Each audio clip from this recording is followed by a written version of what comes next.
अस्सलामुअलैकुम, मेरा नाम हफीज़ हैदर है और मैं क्लिनिकल साइकोलॉजिस्ट हूँ।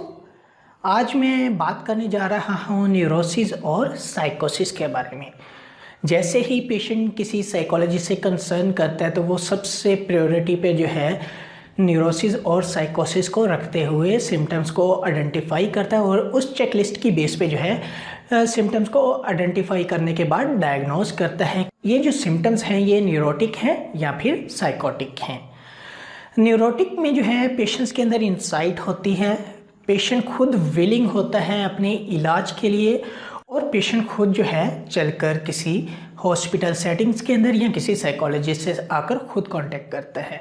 न्यूरोटिक के अंदर जो है कौन कौन से डिसऑर्डर्स हो सकते हैं। न्यूरोटिक में जो है एंजाइटी हो सकती है, डिप्रेशन हो सकता है, ओसीडी हो सकता है और इसके साथ साथ जो है सब्सटेंस अब्यूज़ डिसऑर्डर्स हो सकते हैं और इसके साथ साथ जो है elimination disorder, feeding and eating disorder और इसके अलावा जो है और भी बहुत सारे जो है न्यूरोटिक डिसऑर्डर मौजूद होते हैं। जबकि साइकोटिक डिसऑर्डर के अंदर पेशेंट्स को इंसाइट मौजूद नहीं होती, पेशेंट जो है खुद विलिंग नहीं होता, पेशेंट के अंदर जो है शकोशबाहत बहुत होते हैं, पेशेंट्स के अंदर विजुअल एंड ऑडिटरी हेलुसिनेशंस मौजूद होते हैं, पेशेंट जो है डिसऑर्गेनाइज स्पीच के साथ होता है, पेशेंट जो है कैटाटोनिक बिहेवियर के साथ होता है। और जो साइकोटिक डिसऑर्डर्स हो सकते हैं इसमें सबसे पहले नंबर पर आता है स्किज़ोफ्रेनिया और इसके बाद आता है बाइपोलर। और बाज़ दफ़ा तो जो है सब्सटेंस अब्यूज़ डिसऑर्डर्स के अंदर जो है जब लोग मुख्तलिफ़ तरह के सब्सटेंस यूज़ कर रहे होते हैं तो उनकी वजह से भी साइकोसिस पैदा हो जाते हैं। तो बाज़ दफ़ा जो है साइकोटिक फीचर्स के साथ भी उन्हें देखा जाता है। और इसके साथ साथ जो है कुछ ऐसी मेडिसिन्स हैं जिनकी वजह से जो है साइकोसिस मौजूद हो सकते हैं पेशेंट्स के अंदर।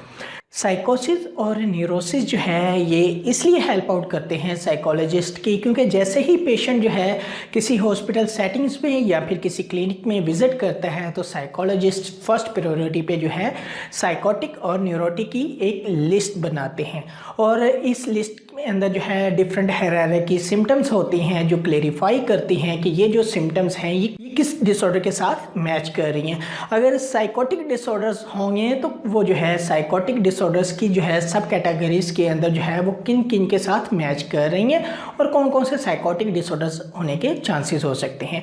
और इसी तरह जो है जैसे ही पेशेंट की जो है वो हिस्ट्री ली जाती है, सिम्टम्स को फोकस किया जाता है, तो अगर वो न्यूरोटिक सिम्टम्स हैं तो उनकी अलग हायरार्की के अंदर जो है उनकी सिम्टम्स की बेस के ऊपर जो है डिसऑर्डर को डायग्नोज करना आसान होता है। तो उम्मीद करता हूँ आप लोगों को मेरी वीडियो अच्छी लगी होगी। अगर अच्छी लगी है तो काइंडली लाइक कीजिएगा, शेयर कीजिएगा और इस चैनल को ज़रूर सब्सक्राइब कीजिएगा। कोई भी किसी भी किस्म का क्वेश्चन हो तो आप मुझे नीचे कमेंट बॉक्स में कमेंट कर सकते हैं। ओके, अल्लाह हाफिज़, अल्लाह निगहबान।